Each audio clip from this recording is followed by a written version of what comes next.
যখন লাশটা ঘর থেকে বাহির করা হয়, লাশটা ঘর থেকে বাহির করা হয়, বাবাজি মায়ের লাশ মেয়েরা বাহির করে, মার লাশ মেয়েরা করে, মেয়ের লাশ মা করে, ছেলের লাশ বাবাই করে, বাবার লাশ ছেলে করে। পৃথিবী কত বোঝা আছে, দানের বোঝা, চালের বোঝা, গমের বোঝা, মাটির বোঝা, আটার বোঝা বাবাজি। তবে সবচেয়ে বড় বোঝা হলো লাশ, মানুষের লাশ। ছেলের কাছে বাবার লাশ বড় বোঝারি, ছেলের কাছে মায়ের লাশ বড় বোঝা বাবাজি, বাবার কাছে ছেলের লাশ আরো বড় বোঝা বাবাজি, কঠিন বোঝা। মরে গেলে আর কোনো দাম থাকে না, মূল্য থাকে না রে ভাইরা আমার। খেয়াল করিন, নবী বলেন রেশম যখন ঘর থেকে লাশ বাহির করে দেওয়া হয়, মুর্দার রূহ চিৎকার দিয়ে কাঁদে, বলে বাবা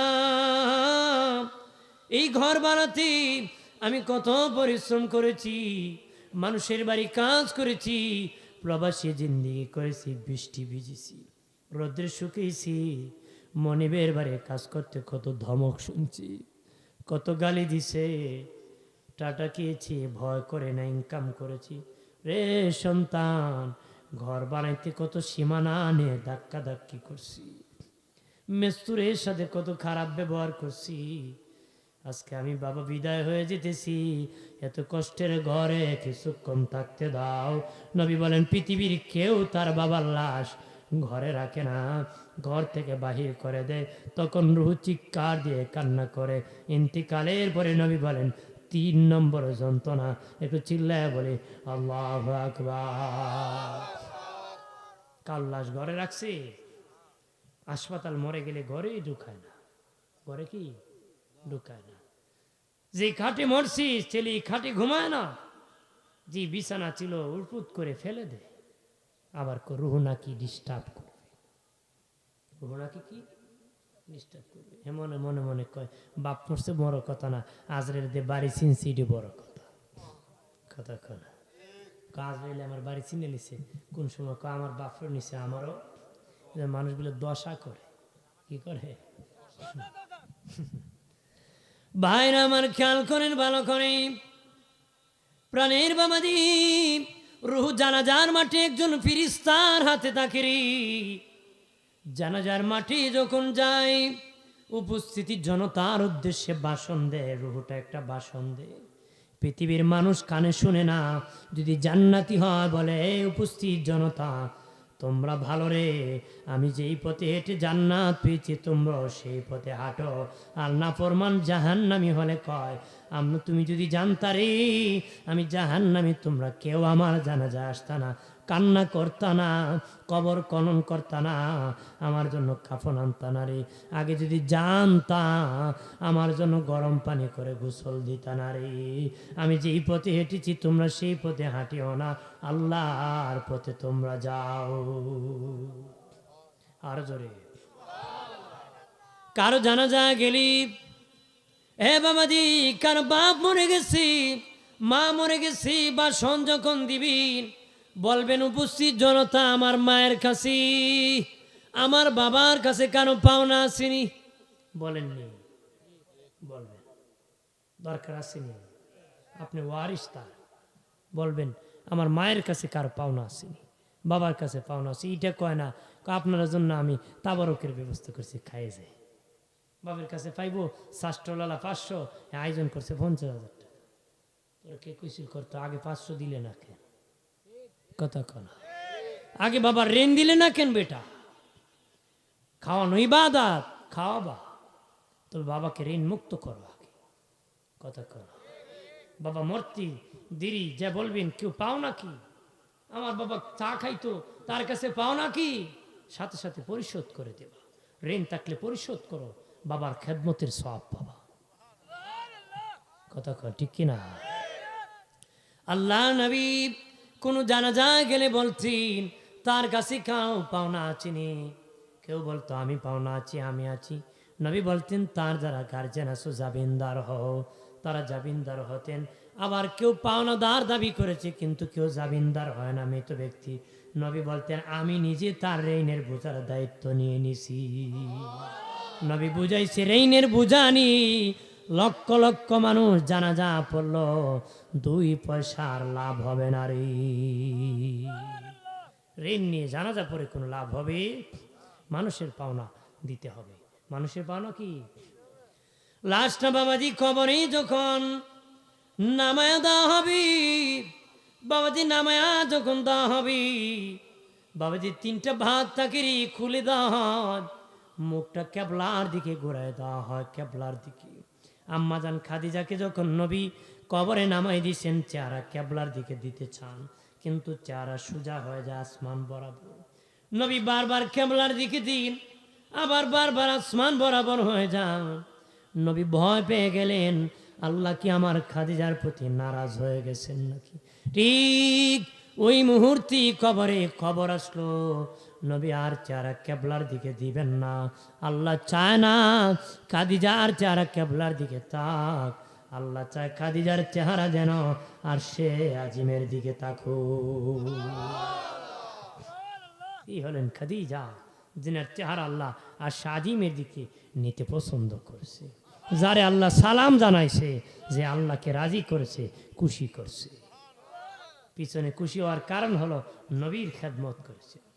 নবী কি বাইরে আমার খেয়াল করে ভালো করে, কবরে যখন নামাই দিবি ও বাবাজি, তখন মাটি চাপা দেওয়া হবে রে। 40 কদম যেতে যত সময় লাগে, এর ভিতরে 2 জন ফেরেশতা আসে। 40 কদম গিয়া দূর গিয়া দোয়া করতে হবে এমন কোনো কথা নাই। 40 কদম যেতে যত সময় লাগে, ওই সময়ের ভিতরে বাবাজি ফেরেশতা কবরে আসি, কবরে জিয়ারত কবরের পাশেই হবে। আমরা আছি, আমি নিজেও যাইতো, এখানে বলতেছি হুট করে একটা কবরে পড়লে ফিতনা লেগে যাবে, এই জন্য দূর হতো। মূলত 40 কদম দূর গিয়ে জিয়ারত করতে হবে। জিয়ারত কবরকে সামনে রেখে করবে, অর্থাৎ হাদিসে বলা হয়েছে 40 কদম যেতে যেই সময় লাগে, ওই সময়ের ভিতরে ফেরেশতা কবরে আসে। জিয়ারত 40 কদম দূর গিয়ে করার কথা নাই, কিনা দূর গিয়ে করতে হবে এমন কথা নাই। জিয়ারত সুন্নত হলো মাইয়িতকে সামনে নিয়ে করা, মাইয়িতকে কি সামনে নিয়ে করা। আমরা জিয়ারত করব, রাজি আছি? যেরকম রাজি আছি, জিয়ারত করবেন। বাবাজি রানী মানুষ দিয়ে হেঁটে যাবি, তার পায়ের আওয়াজ শুনবি। বাবাজি মুনকার নাকি আসার আগে আর 2 জন ফেরেশতা কবরে আসি। মুনকার নাকি আসার আগে আরো 2 জন ফেরেশতা আসে, নাজির এবং বাশির। 2 জন ফেরেশতা আসে, তারা তার চেহারা মানদণ্ড করে, লোকটা ভালো না মন্দ, মাঠ দে নাম্বার দিয়ে তারা নাম্বার নিয়ে আল্লাহর দরবারে যায়। আল্লাহর দরবারে যাওয়ার পরে যদি আসার দরকার হয়, মুনকার নাকি আসে, নতুবা তাদের কবরে মুনকার নাকি আসে না রে। 4 দল ব্যক্তির কবরে মুনকার নাকি আসে না। নবীগণের কবরে মুনকার নাকি আসে না, সিদ্দিকগণের কবরে মুনকার নাকি আসে না, শহীদগণের কবরে মুনকার নাকি আসে না, সালেহগণের কবরে মুনকার নাকি আসে না। নবীদের কবরে আসে না। সিদ্দিকগণ, হযরত ওমর ফারুক ইন্তিকালের পরে একজন সাহাবীর সাথে স্বপ্নে সাক্ষাৎ হয়েছিল, বলেছিল তোমার কবরে কি মুনকার নাকি আসছিল নাকি? উনি আসছিল ঠিক, পাশে তো নবী, আমার কিছু জিজ্ঞেস করে নাই। আর জোরে ক। আর হলো শহীদ, শহীদের কবরে যদি বলি তোমার রবকে, সে বলবি ও মুনকার নাকির, ওই রবের জন্য জীবন দিয়েছি, আরো কি রবের পরিচয় বাকি আছে নাকি? সুবহানাল্লাহ ক। রবের জন্য গলা কেটে দিয়েছি রে মুনকার নাকির, আরো কি রবের পরিচয় আছে নাকি? সালেহগণ, সত্যবাদী, যারা সততার সাথে চলেছে, তাদের কবর মুনকার নাকি আসে না। একটু চিল্লায় বলে আল্লাহু আকবার। আল্লাহ নবীর সাহাবী আবু মুসা রাদিয়াল্লাহু তাআলা আনহু কি কবরে যখন নামায় দেওয়া হয়েছি, কবরে মাটি চাপা যখন দেওয়া হয়েছি গো, জিন্দা করা হয়েছি, মুনকার নাকি প্রশ্ন করেছে রব কি? উনি বলে এ মুনকার নাকি বলো রে, কত দূর থেকে তোমরা এসেছ? তারা বলে 500 মাইল দূর থেকে এসেছি, 500 মাইল দূর থেকে এসেছি। আবু মুসা রাদিয়াল্লাহু তাআলা আনহু ডেকে বলি, ও মুনকার নাকির, 500 মাইল দূর থেকে এসে যদি তোমরা আল্লাহকে ভুলো নাই, আমি আবু মুসা মাটির কয়েক হাত উপর থেকে নিচে এসেছি, কয়েক হাত উপর থেকে নিচে আসিয়া কেমনে রে আমি আল্লাহরে ভুলে যাব? এত তাড়াতাড়ি নিচু জায়গার মধ্যে নামায় দিও না রে, ডালার মধ্যে লাশ রাখিও না রে, ডালার মধ্যে লাশ রাখিও না, একটু উঁচু জায়গার মধ্যে লাশটা রাখিও। এই জন্যে আমরা খাটিয়া ব্যবহার করি জানাজার মাঝে। ইচ্ছা করলে মাটির মধ্যে রাখতে পারতো, রাখা হয় না, সম্মানার্থে খাটিয়া দেওয়া হয়। তখন বাবা যখন ঢালাইয়ের মধ্যে রাখা হয়, চিৎকার দিলে বলে, বাবা আমার মূল্য খেয়ে তুই কমে গেল নাকি? আমার খাটটা বানাইলাম, ওই খাটটা থেকে তুমি আমারে নামাই দিলা, কিছুক্ষণ আমারে খাটে থাকতে দাও, কিছুক্ষণ আমারে থাকতে দাও। নবী বলেন পৃথিবীর কেউ মানে না, খাট থেকে নামায়া দেয়, খাটে উঠায়া দেয়। নবী বলেন আয়েশা রে, এটা 2 নম্বর যন্ত্রণা। একটু চিল্লায়া বলে আল্লাহু আকবার।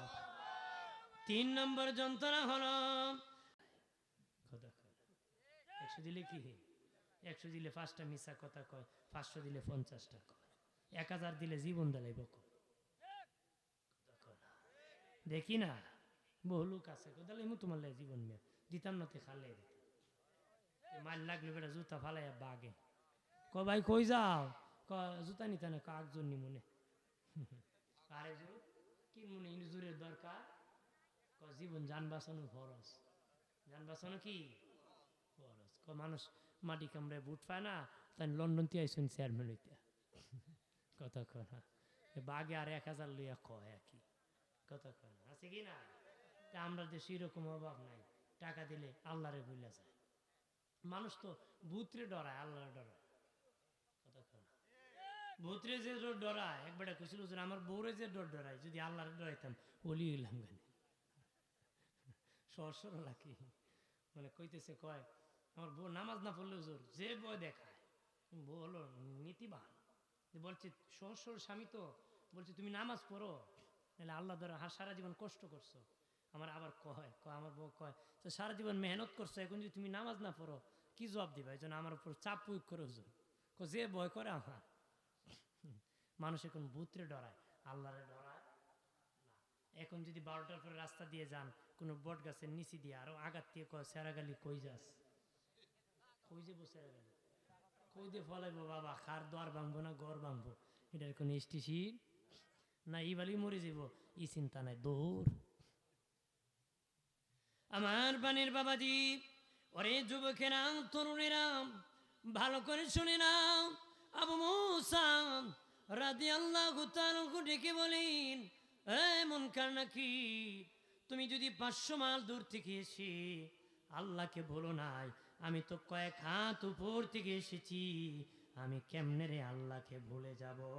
আমরা এমন হব বাবা, কবরে যায় যেন আল্লাহকে না ভুলি, এর আগে দুনিয়ায় যদি না ভুলি, অবশ্যই কবরে ভুলবেন না।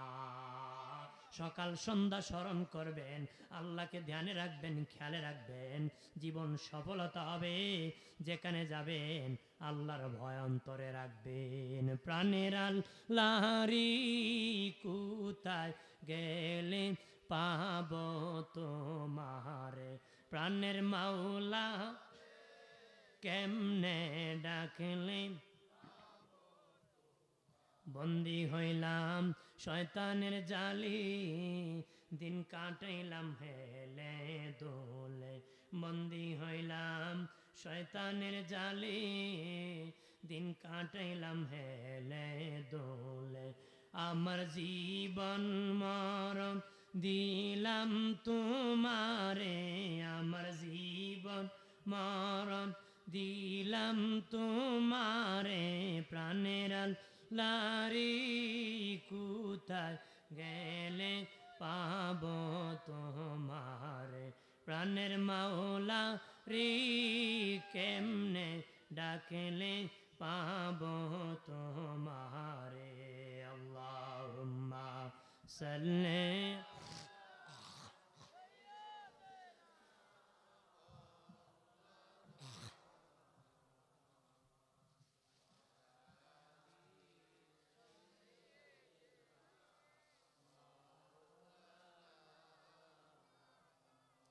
কিসের বড়াই করনে মন আমাটির দেহ লইয়া কখন জানি চলে যাবে প্রাণ পাখি তোর ওরে আয় আল্লাহ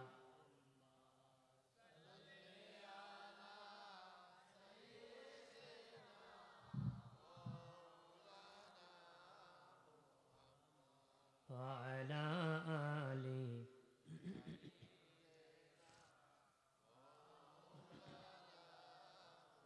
হাজিরিন আমি কিন্তু এই ডেটটা দিয়েছিলাম আরেকটা ডেট অনেক দিন আগে মনে সম্ভবত 5 তারিখ না 6 তারিখে ছিল আগামীকাল আছে তো হুট করে তারা বললো পাশে আরেকটা মাহফিল আছে আমার একটা ডেট দেওয়া অনেক কঠিন এই শাকিল আমার কাছ থেকে অনেক দিন আগে ডেটটা নিছে নেওয়ার কারণে খুব কষ্ট করে দিতে হয়েছে ম্যারেজ করে কষ্ট করে দিচ্ছে আমি আরও 2 জায়গায় এক জায়গায় বাদ দিছি 2 জায়গায় করছি আর 3 নম্বর জায়গায় আছি বুঝছেন না ই করতে আসলাম ও বড় লেখা ওলা মৌলিবাজার বড় লেখা আসলাম জোহরে পরে বয়ান করছি চোনারঘাটি এক জায়গায় 8টা সাড়ে 8টার থেকে 10টা পর্যন্ত বয়ান করছি এখন এইখানে আসছি শুধু মায়ের কারণে কথা বলা কষ্ট তারপর বলতেছি আমি আরও কিছুক্ষণ বলবো তাতে রাগ করবে খারাপ লাগতেছে খারাপ লাগলে কোন আমি যত তাড়াতাড়ি সারতে আমার লাভ যদি আপনারা শুনেন আর কিছু সময় করবো আইসি যেহেতু শুনবেন তো তাহলে নবীর মহব্বতে দরুদ শরীফটা আরেকবার পড়বেন দরুদ হলো অলংকার সৌন্দর্য নিজের জীবনের সফলতার দিকে পৌঁছে যাওয়ার মাধ্যম এই জন্য মহব্বতে আরেকবার একটা দরুদ পড়ে আমি একটু চাটা খাই আল্লাহুম্মা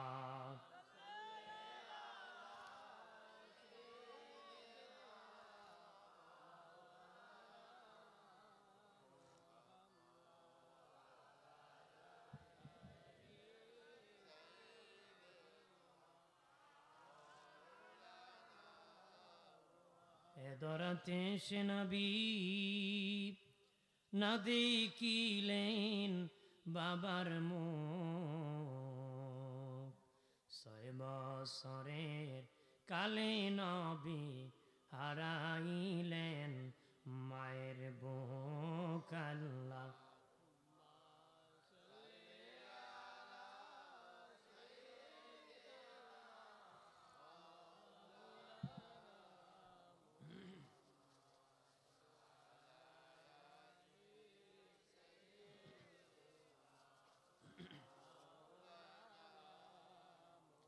আমার প্রাণী দুস্থ বুজুর্গানি খেয়াল করেন ভালো করিয়া কবরে যখন মন কানাকি আসবি প্রশ্ন করবে জবাব দিয়ে দিবেন জান্নাতি হয়ে যাবেন ওই জান্নাতি লোকের তখন জাহান্নামটা তার চোখে ধরা হবে যে ব্যক্তি জবাব দিয়ে দিবে তার সামনে জাহান্নামটা ধরা হবে সে জাহান্নাম দেখে চিৎকার করে কান্না করবে ফেরেশতারা বলবে কাঁদিও না তুমি জাহান্নামে যাইতা কিন্তু তুমি আল্লাহকে স্মরণ রাখার কারণে নবীকে ভালোবাসার কারণে কবরে আল্লাহ চিনার কারণে নবীকে চিনিয়া পরিচয় দেওয়ার কারণে তোমার আল্লাহ ওই জাহান্নাম তোমার জন্য হারাম করে দিছে জাহান্নাম দেখে খুব তোমার জন্য জাহান্নাম জান্নাতি লোকরা বলবে ফেরেশতারা ও ফেরেশতা আমাকে একটু সুযোগ দাও আমি আমার বাড়ি যাব রে ফেরেশতা বলবে কেন যাই বাবা রে বলবে আমার ছেলেরে আমি কইমো আমি যে বেহেশতি হয়ে গেছি আমি যে জান্নাতি হয়ে গেছি আমার পরিবারকে আমি জানাই দেব ফেরেশতা বলে সুযোগ নাই ঘুমায় দাও দোলা মেয়া যেমন বাসর ঘরে ঘুমায় দেয় তুমি ঘুমায় পড়ো কতদিন ঘুমাবা ইয়াউমাল কিয়ামা কিয়ামত পর্যন্ত ঘুমাইতে থাকো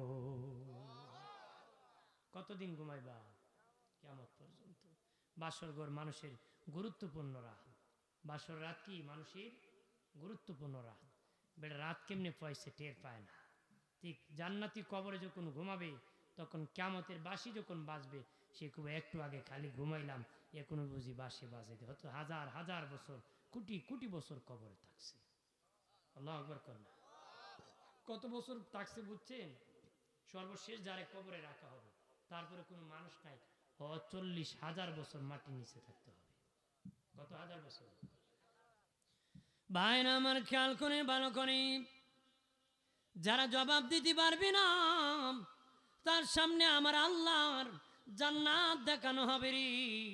সে জান্নাত দেখে হাসবি, ফিরিস্তা বলবে হাসিও না, ওই জান্নাতের মালিক ছিল তোমায় তুমি রে, কিন্তু ভালো কাজ না করার কারণে ওই জান্নাতি হতে পারো নাই, তুমি জাহান্নামী হয়ে গেছো।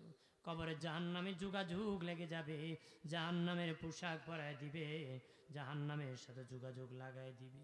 একজন অন্ধ ফিরিস্তা মোটা একটা বেন্দানি বাবা কবরে হাজির হবে রে। একটা বাড়ি মারবে অন্ধ ফিরিস্তা, হাক্কাল ফিরিস্তা, একটা বাড়ি মারবি 70,000 গজ নিচে দেবে যাবে, আবার টান দিয়ে ওঠাবে, আবার বাড়ি মারবে, আবার ওঠাবে। দিনে নবী বলেন এমন চিৎকার করবি, কবরের মাইত বাড়ির ছুটি এমন চিৎকার করবে, ওই চিৎকারের আওয়াজ দুনিয়ায় মানুষ আর জিন শুনতে পায় না, সব প্রাণীরা শুনতে পায়।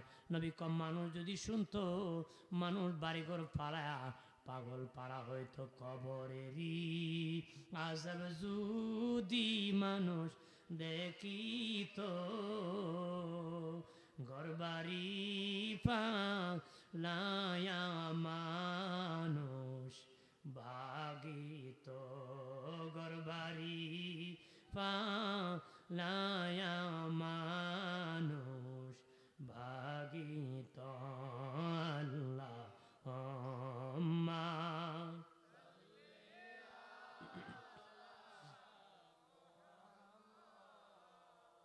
ওয়াইলা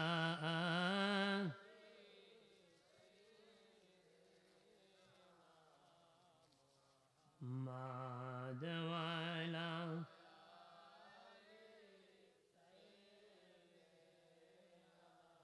আজরাইলা শিয়াজিদি নিবে প্রাণ, 3.5 হাত জায়গা হবে বাসস্থান। আল্লাহ মা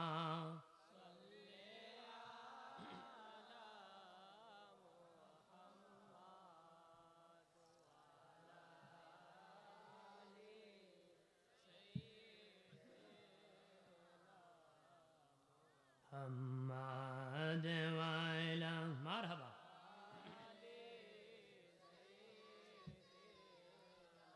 প্রাণের বাবাজি জানিয়া রাখেন, আত্মহত্যা করবেন না।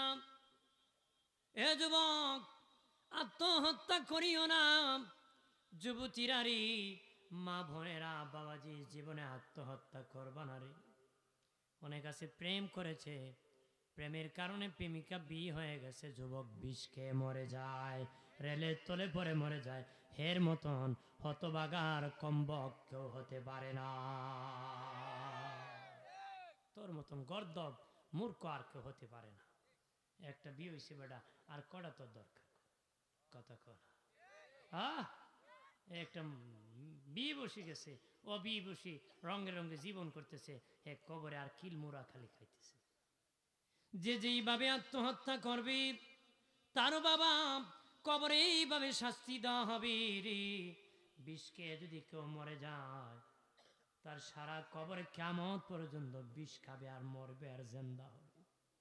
রেলের তলে পরে মরে গেলি, রেলের তলে পরে মরবি, আবার জিন্দা হবে। নবী বলেন আত্মহত্যা কে করে, সে দুনিয়ার চুলার আগুন ভালো লাগে না, দোজখের আগুনে ঢুকতে চাই। আত্মহত্যা করা হারাম, তাদের জানা যায় ভালো মানুষ যাওয়া লাগে না।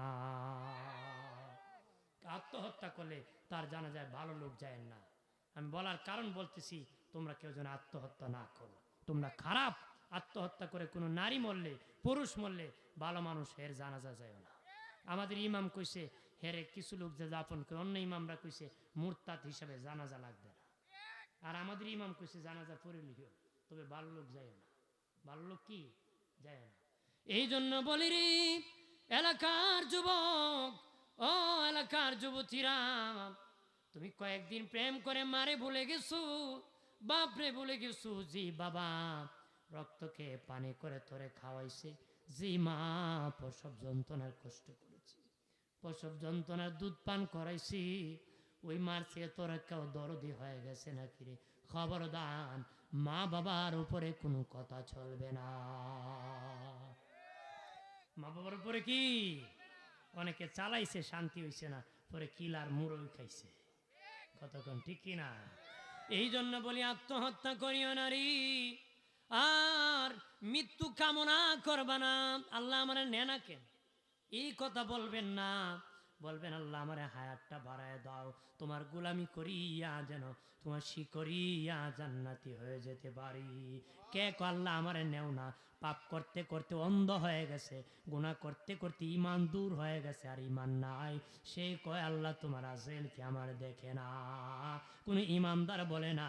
ইমানদার আফসুস করে, এক রমজান পেলে আর এক রমজানের কথা কয়, এক লাইলাতুল কদর পেলে কল্লা আর একটা লাইলাতুল কদর দেখায়, এক ওয়াজে আসলে আর এক ওয়াজের আশা করে। এটা হলো ইমানদারের বাসনা। আর বেঈমান যখন বাবা বিরক্ত হয় তখন কয় মরি না খেয়ে। এরকম মরা, মৃত্যু কামনা করবেন, মৃত্যুর দিকে ঠেলে দেওয়া হারাম। মৃত্যুর দিকে ঠেলে দেওয়া কি? ভাইরা আমার খেয়াল করেন ভালো করে, কবরে বাবা কঠিন, কঠিন আযাব, কবর একা ঘর, কবর বাবা সকলকে চাপা মারবি রে। ডান দিকের হাড় বাম দিকে যাবি, বাম দিকের হাড় ডান দিকে যাবি, চুরমার করে ফেলবি। প্রথম দিন মায়ের স্তন থেকে যে দুধ পান করেছিলেন সেটা পর্যন্ত নাক দিয়া ঘর ঘর করে বের হয়ে যাবে। এমন চাপা মারবে কবর, এমন চাপা মারবে একদম শেষ করে দিবে। আমার দেশে অনেক নাস্তিক আছে কবরের আযাব বিশ্বাস করে না, কবর বলতে কিছু নাই, হাসর নসর বলতে কিছু নাই। এই জন্য বাবা তারা শেষে কয় আল্লাহ বলতে নাকি কিছু নাই। জোরে আল্লাহ বলতে কিছুই নাই। আল্লাহ বলতে কি? Not god. অর্থাৎ মহাশূন্যে নাকি গ্রহ ছিল, হঠাৎ করে বিস্ফোরণ হয়েছে, হয়ে নাকি পৃথিবীটা হয়ে গেছে। কি হয়েছে? মহাশূন্যে বিস্ফোরণ হইয়া পৃথিবী হয়েছে। আমি যে এখন কই চুনারঘাটের মানুষ, এখানে একটা লোহার টুকরা ছিল, হঠাৎ করে বিস্ফোরণ হয়ে এক টুকরা দিয়ে মেশিন হয়েছে, আরেক টুকরা দিয়ে হরেন হয়েছে, বক্স হয়েছে, ইউনিট হয়েছে, হরেন হয়েছে, স্ট্যান্ড হয়েছে, মাইক্রোফোন হয়েছে, ভাইরা সব মিলে মাইক হয়ে গেছে। আপনার কেন এতক্ষণ ভাবছিলাম মোল্লাটা বালা, এটা তার একটা সিরা কইব না নেই। আপনার কোন লোহা বিস্ফোরণ হয়ে মাইকুরি যদি তার সিরা হয়, যারা মহাশূন্যে বিস্ফোরণ হয়ে পৃথিবী হয়ে গেছে গা, হের তার কেমন শিখছে? কইতে পারেন ভাই এরা বড় শিক্ষিত, তার কেমনে ছিঁড়ে? শিক্ষিত লোকের তার মাঝে মাঝে বেশি ছিঁড়ে। কথা কানা, শিক্ষিত ছাড়া সমাজ চলে? সমাজ চলে না। আবার যখন ছিঁড়ে বালা করে ছিঁড়ে। শিক্ষিতের মূল্য আছে, শিক্ষিতের কি মূল্য আছে, তাদের তারা সমাজ চলবে না। কিন্তু আবার তার যার ছিঁড়ে ক্ষতিও হয় শিক্ষিতের দ্বারা। এক শিক্ষা অফিসার গেছিল এক শিক্ষা প্রতিষ্ঠানে, ক্লাসরুমে ঢুকে কয়, এই এখন কোন ক্লাস রে তোমরা? ছাত্ররা অঙ্কের ক্লাস। কে ক্লাস? ওতে একটা অঙ্ক করো। কাগজ কলম নিছে, কয় তোমাদের গেট থেকে তোমাদের ক্লাসরুমে আসতে, তোমাদের স্কুলের গেট থেকে ক্লাসরুমে আসতে আমার 10 মিনিট সময় লাগছে, বলো তো আমার বয়স কত? অঙ্ক কেমন? যেরকম অঙ্ক কেমন কঠিন। তো ফলাফল কাগজ কালাম পালায় বসে রয়েছে, একটা এমনি আঁকাইতেছে। কিছু পণ্ডিত ফলাফান থাকে না নেই, একটু পরে অঙ্ক করছো রে, স্যার আমি করছি। বয়স কত? স্যার আপনার বয়স 60। আন্তাজি কইছে, লাগিয়ে গেছে। আন্তাজি কইছে, লেগে গেছে। তখন এই অঙ্ক করতে তো সূত্র লাগে, অঙ্ক করতে কি সূত্র লাগে? তুই তো অঙ্ক করছো, কোন সূত্রে করছো? সূত্র সূত্র আছে স্যার, বিনা সূত্র অঙ্ক করছি না। কোন সূত্র? আমার বাড়ির পাশে একটা শাসত্ব ভাই আছে, আধা পাগল, বয়স 30। আপনি পুরা পাগল, বয়স 60। আধা পাগলের যদি 30 হয়, পুরা পাগলের কত? নাস্তিকরা পুরা পাগল। পাগল ছাগল করতে বলতে পারে? এমন বলতে পারে? বলতে পারে না। কিন্তু কবরের আযাব, মৃত্যুর আলোচনা, জাহান্নামের আলোচনা, এগুলা করতে করতে আমি হয় না, সব জায়গায় করতে সবাই ধরাই দেয়, লেখা রেখে দেয়। আমাদের ক্যামেরা ভিডিও এরাও করতে করতে ফেরেশানি পড়ছে, সবাই ধরে এটি করেন। আরও অনেক বিষয় আছে, কয়েকটা বিষয় বেশি দেয় মানুষ। এই জন্য যে বিষয় তো বিষয় বলতে হবে, কমিটি আবার খুব হুজুর করলো না, এই জন্য আমার করতে হয়। খেয়াল করেন ভালো করে, কবরে আযাব হবে, ও বাবাজি, নবী বলেছেন উসমান ফিল জান্নাহ, উসমান গনি জান্নাতি। তারপর উসমান গনি জিন্নুরাইন রাদিয়াল্লাহু তাআলা আনহু কবরের পাশে গেলে কানতে কানতে খেজুর গাছের রসের মতন টপ টপ করে পানি পড়তো, দাড়ি মোবারক ভিজে যেত। সাহাবায়ে কেরাম বলেন, উসমান গনি ভাই, ও উসমান গনি ভাই, নবী জাহান্নামের বয়ান করেন, এমন কান্না করেন না, কবরের পাশে কেন এমন কান্না করেন? ওসমান গনি বলেন, কবর হলো প্রথম স্টেশন, কবর হলো প্রথম গাঠি। কবরে যারা ধরা পড়ে যাবে, সব জায়গায় ধরা পড়ে যাবে। আমি ওসমান গনির ভয় হয় কবরে ধরা পড়ে যায়, এই জন্য চিন্তায় কানতে কানতে অস্থির হয়ে যায়। জাহান্নামী যারা হবে রে, মরণ কঠিন যন্ত্রণা, কবরও কঠিন যন্ত্রণা, হাসরও কঠিন যন্ত্রণা জাহান্নামীদের। জাহান্নামীরা অনেকরা অনেক রকম দাঁড়াবে। একজন বাবা হাত পাও কাটা অবস্থায় জাহান্নামী দাঁড়াবে পাপিষ্ট, একজন জানোয়ারের সুরতি দাঁড়াবে, একদল বাবা পেট পাহাড়ের মতন হয়ে দাঁড়াবে, একদল বাবা মুখ থেকে আগুন জ্বরবি, মুখ থেকে রক্ত জ্বরবি, নারী ভুড়িগুলা জ্বলে থাকবে, মাটির সাথে হেসড়ে যাবে।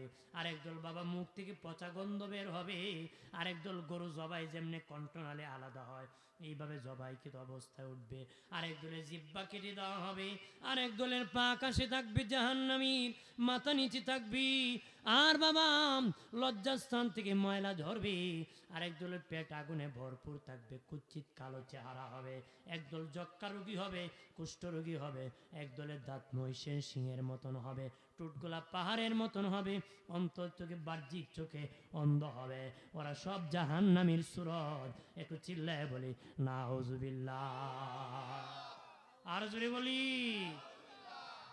জাহান্নামের আযাব, জাহান্নামের আগুন জ্বালাতে জ্বালাতে কালো বর্ণের হয়ে গেছি, কালো বর্ণের হয়ে গেছি। আমাদের বড় আব্বা হযরত আদম আলাইহিস সালাম যেদিন পৃথিবীতে এসেছিলেন, আল্লাহকে বলে মালিক, ও মালিক, আল্লাহ গো, আমার তো খাবার পাকাইতে আগুন দরকার। আল্লাহকে জিবরিল আদমকে একটু আগুন এনে যাও। জিবরিল যাইয়া মালিক ফিরিস্তার কাছে বলে, মালিক ফিরিস্তা, আল্লাহ হুকুম করেছে আদমকে একটু আগুন দিবা। কি পরিমাণ? আংরা পরিমাণ, খেজুর পরিমাণ আগুন দিয়ে দাও। আংরা পরিমাণ, খেজুর পরিমাণ আগুন দিয়ে দিল। ওই আগুন নিয়ে আদম নবীর কাছে দিয়ে দিছি। আদম নবী চুলার ভিতর ভরে যখন বাবা চুলার মধ্যে পাতিল দিয়েছে, খাবার তো পুড়ে যায়, পুড়ে যায়, পাতিল সহ জলে আঙ্গার হয়ে যায়। আদম নবী বলে, ও মালিক, ও আল্লাহ, কি আগুন দিলাম, কি আগুন দিলা গো, খাবার সহ পাতিল সহ জলে আঙ্গার হয়ে যায়। আল্লাহ বলে, জিবরিল, ওই আগুন আদমের কাছ থেকে নিয়ে তুমি সমুদ্রের মধ্যে আগুনটাকে 3 বার গোসল করাও। আর জোরে জিবরিল, তুমি সেই আগুনকে 3 বার গোসল করাও রে। ওই আগুন আদমের খাবার পাকাইতে যতটুক দরকার এতটুক দাও, বাকি আগুন পাথরের সাথে মিশিয়ে দাও। এই জন্য পাথরে পাথরে ঘষা লাগলে আগুন উঠে যায়, এটা জাহান্নামের আগুন। আর দি বাবা 3 বার সমুদ্রে ওই আগুনকে চুবাইছে। ওই আগুন জাহান্নাম সমুদ্র থেকে গবেষণা করে বিদ্যুতের আবিষ্কার করেছে, এটাও বাবা জাহান্নামের আগুন। ভাইরা আমার, খেয়াল করেন ভালো করে, বর্তমানে যেটা আমরা খাবার পাখাই রে, এটা দুনিয়ার আগুন, দুনিয়ার আগুন।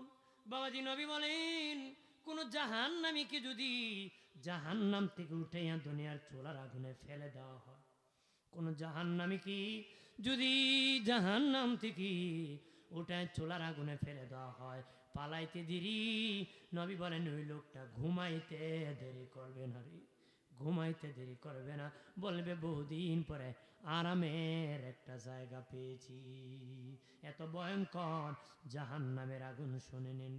নবী বলেন, মেরাজ রজনীতি আমি আমার আল্লাহ আমাকে গায়েবের দেশ দেখাই দিছে, গায়েবের দেশ প্র্যাকটিক্যাল নবীরে আল্লাহ দেখাই দিছি।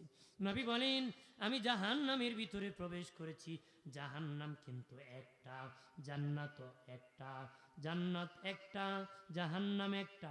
জান্নাতের দরজা হবে 8টা, জাহান্নামের দরজা হবে 7টা, জাহান্নামের দরজা হবে 7টা। জান্নাত হবে বাবা, জান্নাত হবে 100 তালা। কয় তালা শুনছেন তো আপনার? 6,666 তালা, ঠিক কিনা? আমি কইতেছি 100 তালা। এটাও ঠিক আছে, এটাও কি মোট জান্নাত 100 তালায়, কিন্তু এক এক তালায় স্তর হবেন 6,666 খান। এক হাফিজ কোরআন একটা জান্নাতি যাবে, ওই জান্নাতি সে তো ওখানে এক আয়াত পড়বে, ওই জান্নাতে তার একটা স্তর উঠবে। ওই একই জান্নাতি 6,666টা স্তর আছে। সুবহানাল্লাহ। জান্নাত কয় তালা? 100 তালা। 100 নম্বর তালা হলো ঈদগার মাঠ। আমার জান্নাতের আলোচনা না, আমার জাহান্নামে, আমি জাহান্নামে। নবী বলেন আমি জাহান্নামের ভিতরে প্রবেশ করেছি, ওই জাহান্নামীর বর্ণনা দিতেছি উম্মতেরা। নবী বলেন যে দরজা দিয়ে ঢুকলে আযাব কম হবে, ওই আযাবের কথা বলতেছি। নবী বলেন ওই আযাব, ওই দরজা দিয়ে ঢুকলে দেখবা বিশাল বড় সমুদ্র, দুনিয়ার সব সমুদ্র পানি দ্বারা, জাহান্নামের সমুদ্র হবে আগুনের দ্বারা। জাহান্নামের সমুদ্র হবে আগুনের দ্বারা। সেখানে ঘর বাড়িও হবে, ঘরের মধ্যে রুম থাকবে, এক একটা কুঠার মধ্যে সিন্দুক থাকবে, এক একটা সিন্দুকে 70,000 করে আযাব থাকবে, অস্ত্র থাকবে। এক একটা সিন্দুকি জাহান্নামের ভিতরে 70,000 করে অস্ত্র থাকবে। বাবাজি, আমাদের দুনিয়ায় মানুষ মারার কত অস্ত্র আছে রে, কত রকমের অস্ত্র আছে, এক একটা অস্ত্র এক এক রকম। একটা দিয়ে মারলে একটার সাথে আরেকটার কষ্টের মিল নাই বাবা, একটার থেকে আরেকটা ভয়ঙ্কর। নবী বলেন জাহান্নামের ওই দিয়ে অস্ত্র আছে 70,000, একটা থেকে আরেকটার আযাব ভয়ঙ্কর, একটার থেকে আরেকটা বড় কঠিন, একটার থেকে আরেকটা ভয়ঙ্কর, একটার সাথে আরেকটা মিল নাই। এর মধ্যে একটা গদার কথা আগে বলেছি, এটা জাহান্নামের অস্ত্র। দ্বিতীয় আরেকটা অস্ত্রের কথা বলি বাবাজি, জাহান্নামীদের খিদা লাগবে, খাবার খাওয়ার কথা বলবে, তখন আল্লাহ একটা অস্ত্র দিবে তাদেরকে, যাকুম ফল।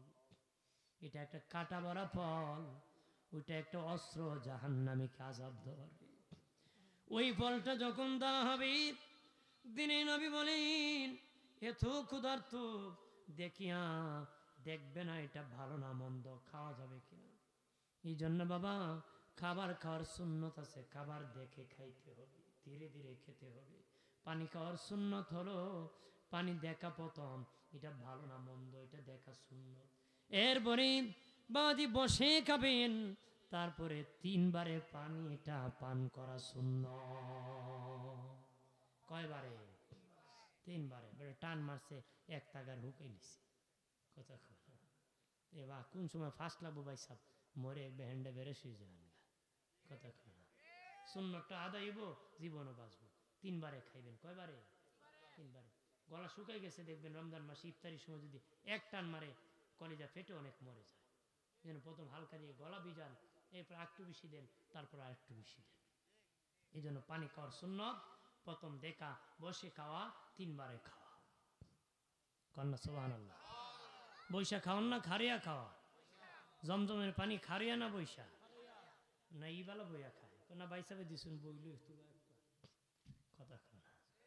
আর চা খায় খারইয়া, পানি খায় খারাইয়া খারাইয়া, কথা কোন ঠিক কিনা? বিড়ি খায় ঢানাত দি, পানি খায় বামাত দি, খবরই নাই।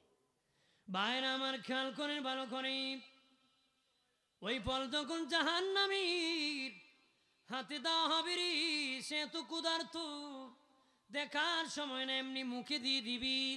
দিনে নবী বলেন যখন মুখে দিয়ে দিবে তার হলকমে আটকা পড়ে যাবে, এটা ভিতরে যাবে না আর বাহিরও করতে পারবে না, ভিতরে যাবে না বাহিরে করতে পারবে না, চিৎকার করে আরো 1000 বছর পর্যন্ত কান্না করবি, কান্না করবি আর বলবে আল্লাহ একটু পানির ব্যবস্থা করেন। আল্লাহ 1000 বছর পরে পানি দিবে, কোনটা জানি, এটা একটা অস্ত্র। জাহান্নামীরা জ্বলছে বাবা, তাদের পুষগুলো আগুনের মধ্যে বাষ্প হয়ে এক ধরনের পদার্থ হয়েছে, ওইগুলো আল্লাহ বলবেন একটা পাত্রের মধ্যে নিয়ে তাদেরকে দিয়ে দাও। তাদের হাতে যখন দেওয়া হবে, তারা এই ফলের কারণে এত বেশি এত বেশি যন্ত্রণায় থাকবি, নবী বলেন দেখার কোনো সুযোগ পাবে না। পা মার তুই মুখের মধ্যে দিয়ে দিবে, মুখে যখন দিবে দিতে দেরি দিনে নবী বলেন তার বাহির পিছনের দিক দিয়া তার বাবা ওই বুড়ল বুড়িগুলা, নারী বুড়িগুলা বের হতে দেরি হবে নারী। এই হলো জাহান্নামের আযাব। এইভাবে জাহান্নামের আযাব দেওয়া হবে। কঠিন শাস্তি শুনে রাখেন। ওই কবর শুনিয়া হযরত আবু বকর সিদ্দিক রাদিয়াল্লাহু তাআলা আনহু বিনায়া বিনায়া কান্দে, কাঁদিয়া কোন নবীজি আমি যদি মানুষ না হইয়া একটা পাখির বাচ্চা হইতাম, মানুষ আমারে জবাই করে খেয়ে ফেলতো।